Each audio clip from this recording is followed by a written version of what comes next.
destruction of our environment, of our ecology.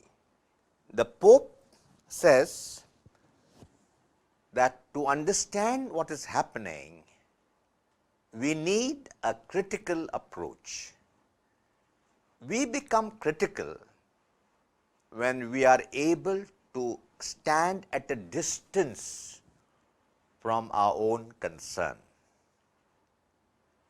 If I am not able to distance myself from my own benefit, my own agenda, then I cannot be critical.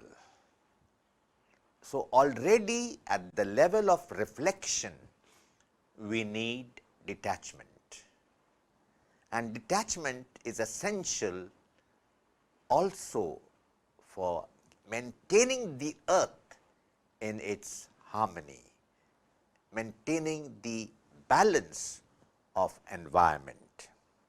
In this first chapter of his document, Pope Francis speaks about the harm that has been done. First of all, we have pollution. The earth in different ways, in different spheres, is becoming dirty. So, for example, we have the pollution of the air, of atmosphere. You have been reading in the papers how Delhi is going through a severe pollution crisis, atmospheric pollution. So much so that people have to use masks when they move out in the market. And if they inhale the air without sufficient care, then they feel sick, they feel choked, they feel their throats are becoming sore, and some even get serious lung problems. So, the pollution of air. Then we have the pollution of water. The water pollution is so high that fish are dying. Plants that are meant to live in water are dying. And people who drink that water are falling sick, because the water contains not only microbes that are harmful, but also chemicals that are detrimental to human health. We have the pollution of the earth, of the soil. We have been using chemical, artificial manure. Now, the artificial manure may have a short-term benefit, but it can do a long-term damage to the soil. The soil has its own biochemistry, and not all chemicals that we put into our soil can be adequately dealt with by the microorganisms that are present in the soil. These organisms help to integrate those chemicals into the soil, and these organisms are the, shall we say, the bridge between the earth and life in a higher form, in a more complex form. But these organisms cannot do everything. Similarly, the earth, the soil is polluted by plastics. We throw plastics without thinking of the damage we are doing. And this plastic gets covered when the rains come, there is mud flowing, and the mud covers the plastics, and that goes in the soil. And this plastic will not be destroyed for at least 200 years. It is non-degradable chemical product. That is why plastic is so dangerous. As a result of the pollution of the air, of water, of soil, we have the pollution of food. The manure that we use affects the food that we eat. The grain, the fruits, the vegetables are affected by this manure. Similarly, the fish are affected by the chemicals that have come into the water. I was told in some places mothers cannot breastfeed their children because their milk contains bad chemicals which they have received from the fish they had for their food. The fish collects these chemicals from the water where it lives. From the water, the chemicals come into the fish. From the fish, they enter the human body, and in the case of nursing mothers, that chemical enters their milk, and that milk is harmful for their newborn baby, and therefore they are advised not to breastfeed their baby. What are the sources of this pollution? First of all, we have fossil fuel, coal and petrochemical products. Both these, coal and petrochemicals, are heavy in carbon, and when we use them, they throw out carbon dioxide, and that makes our atmosphere more and more dense with carbon dioxide, and that becomes difficult for us to breathe. Similarly, besides the smoke produced by fossil fuels, we have other effluents from industries. For example, we have silicon, we have arsenic. The industries throw out their waste into a river, and that river carries it to the ocean. Similarly, we have pesticides. We sprinkle plants, trees with chemicals to kill pests. Those chemicals penetrate the outer cover, the outer shell, shall we say, of the seed, or the skin of the fruit, the peel of the fruit. It enters inside, and when we eat those fruits or use those grains, we are affected by those chemicals. Besides chemical pollution, today we also have noise pollution. The decibel level is rising day by day. For example, we have a wedding. I do not know much about the south, but in the north, for example in Rajasthan, you have a wedding.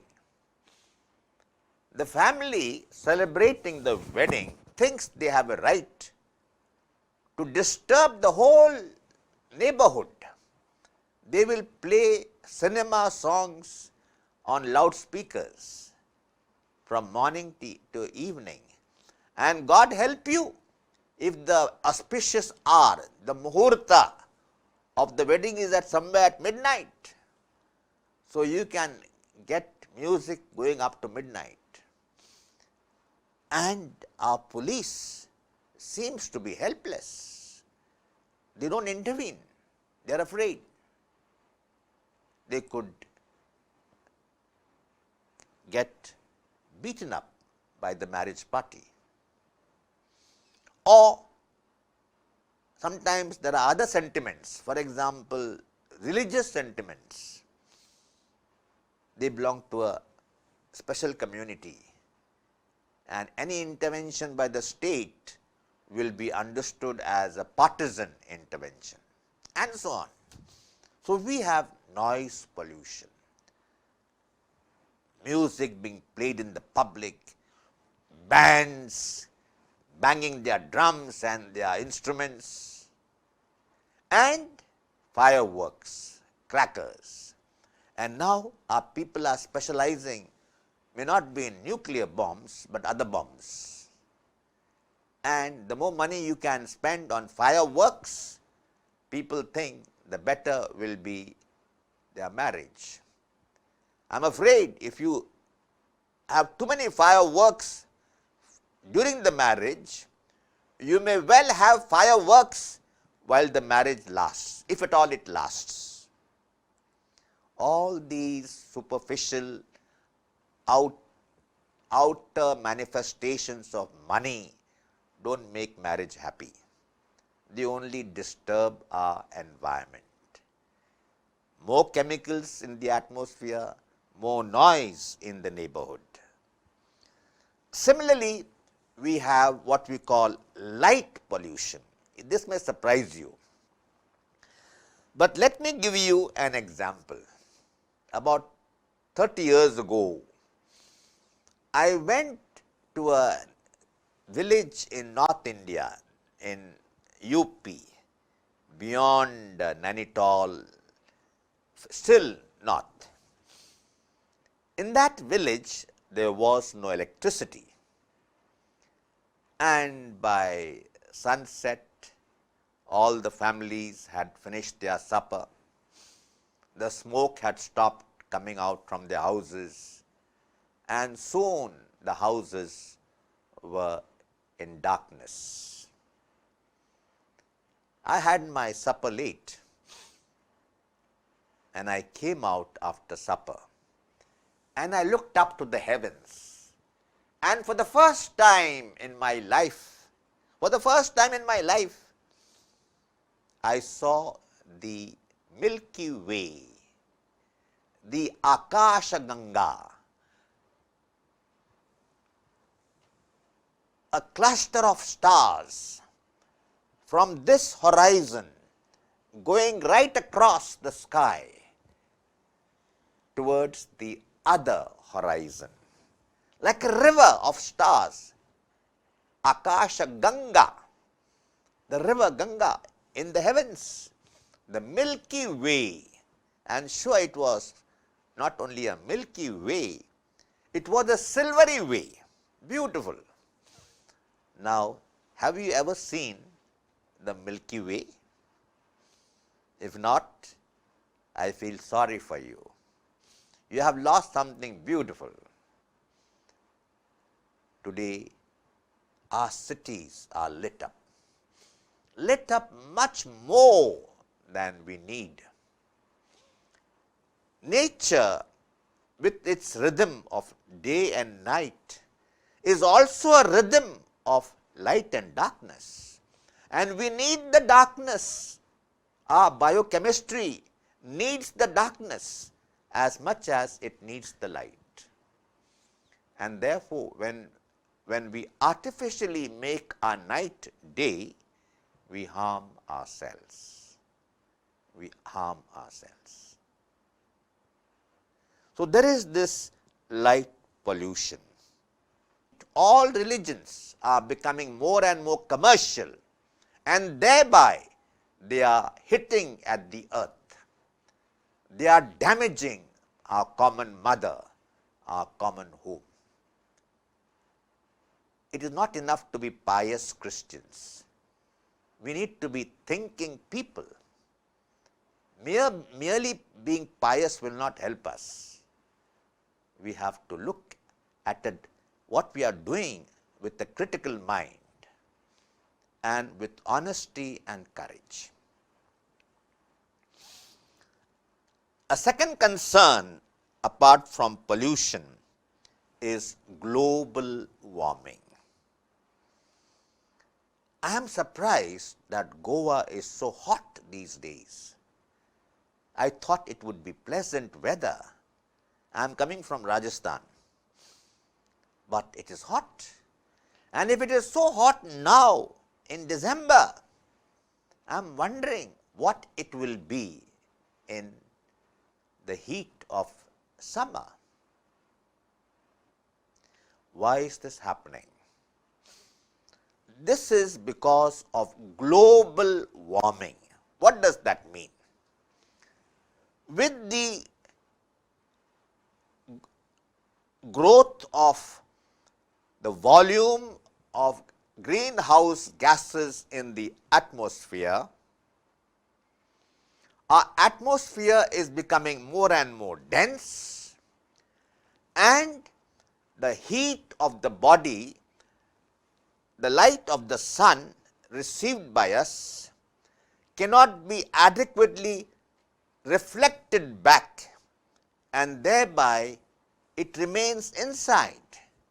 That heat is caught within our atmosphere, and our atmosphere is becoming warmer and warmer. What are some of the consequences of this global warming? First, we have the melting of snow.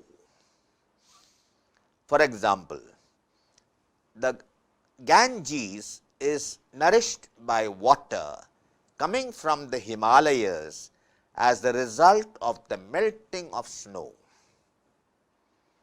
Now, if the temperature goes up, then more snow will melt. As a result, the volume of the water in the river will be more, and that may lead to floods.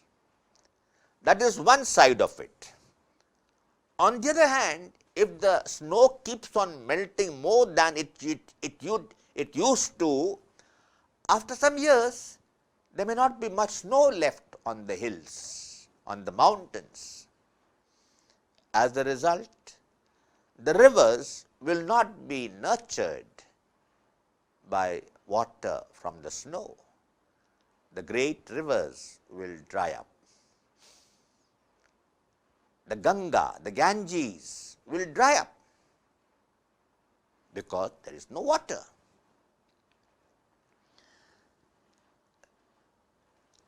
On the other hand, when the snow melts, the ocean level goes up, and the water begins to move towards human habitation. The coastal line gets submerged, which means after some years, the coastal line on which we have the houses of many of our friends, tomorrow will be submerged. And those families will have to move up. It has been calculated that in the next 30-40 years, about 400 million families will have to move out of their homes if the global warming continues at the rate at which it is going. Glaciers are melting because the ocean water is so warm and the water level is rising. There will be floods for some time. After some time, there will be no floods. There will be no water in the rivers. And as a result, the groundwater level will go down. Our wells will dry up. That will affect human life. That will affect agriculture. Another aspect of global warming is the erratic rhythm, if at all you could talk that way, erratic rhythm of our climate. As I said, I didn't expect it to be so hot in December in Goa.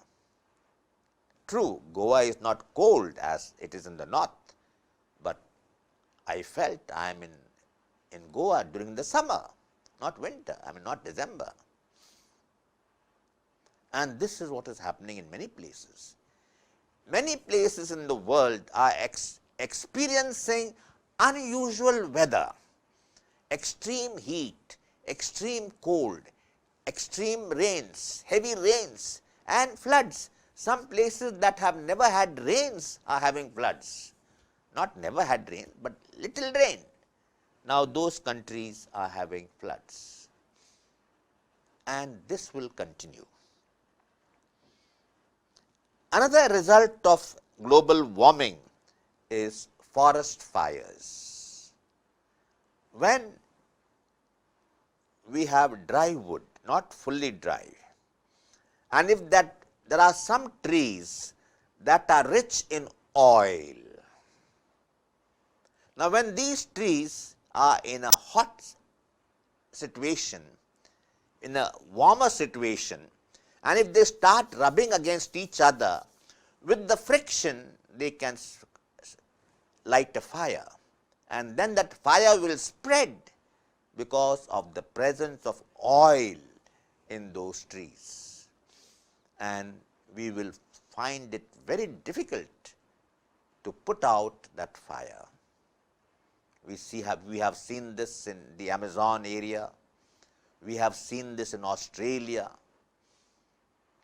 And when there is forest fire, forests get depleted.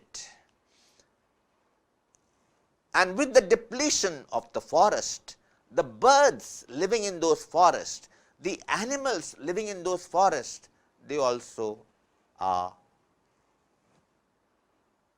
killed. They just disappear. And together with the mighty trees, we have small plants which have their own value, their medicinal value.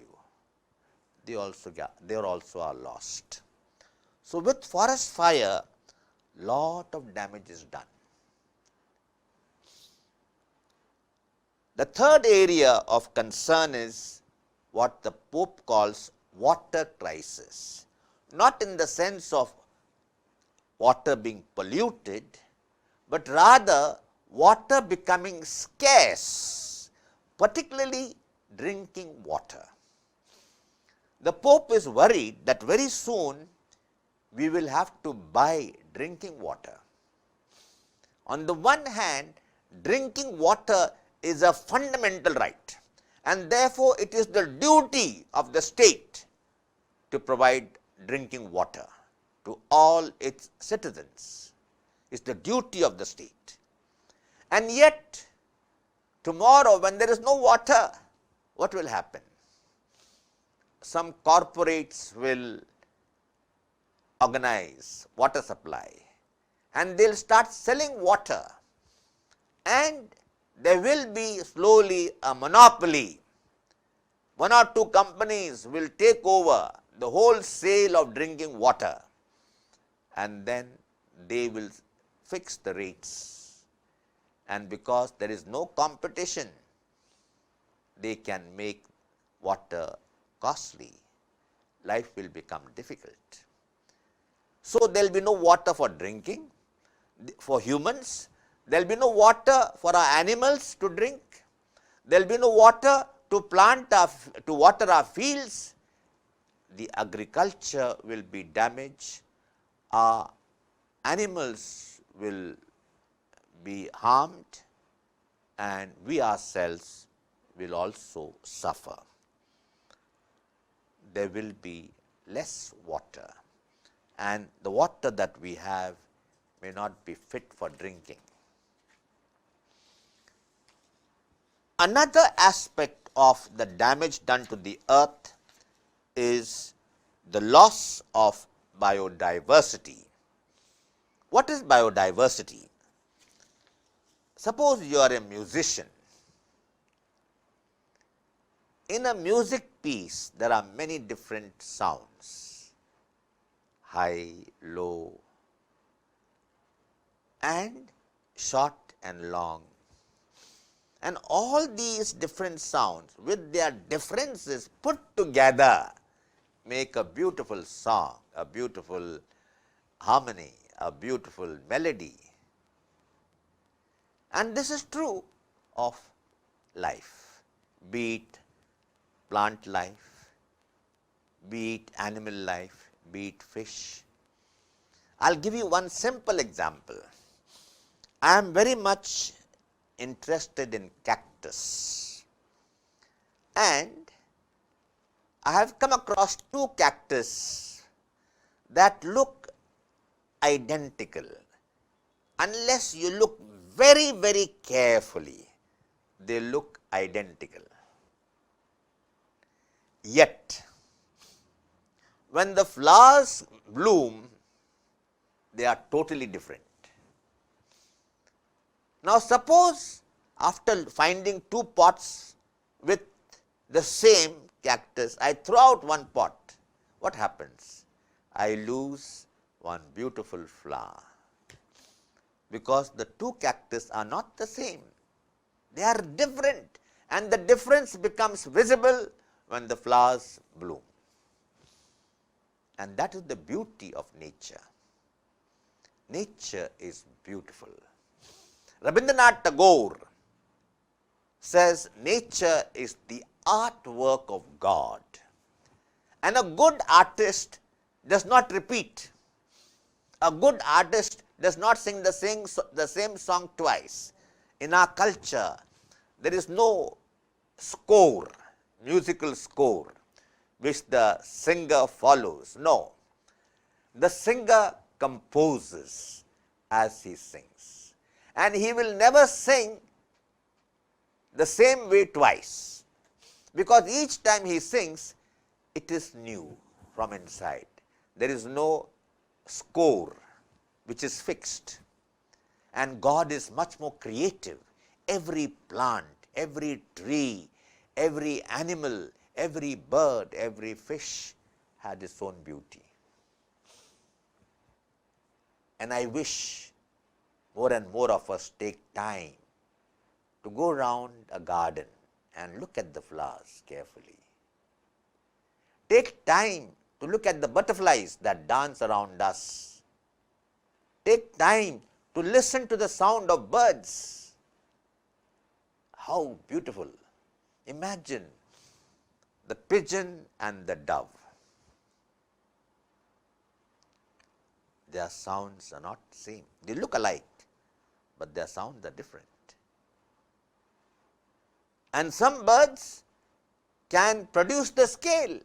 They can sing up and down. They want to impress, the male wants to impress a female. So he will sing a song for her, go up and down, as if he is playing a flute, and the different notes of the flute. Nature has its beauty. But with the problem of environmental destruction, with the loss of environmental harmony, this diversity is disappearing. And we have lost many, many species of plants, animals, fish, birds, we have lost. So we have to be careful that biodiversity is respected. And all this affects us, human beings. Why? Because, as I said, we are interconnected with nature. There are children today who for months and months and months have not seen a sunrise or a sunset. They are living in Bombay in a big multi-story building, and that multi-story building is surrounded by other taller buildings, and there is no time. It's not possible to look at a sunset and sunrise, and so their life is poorer. Loss of nature is a loss of human life.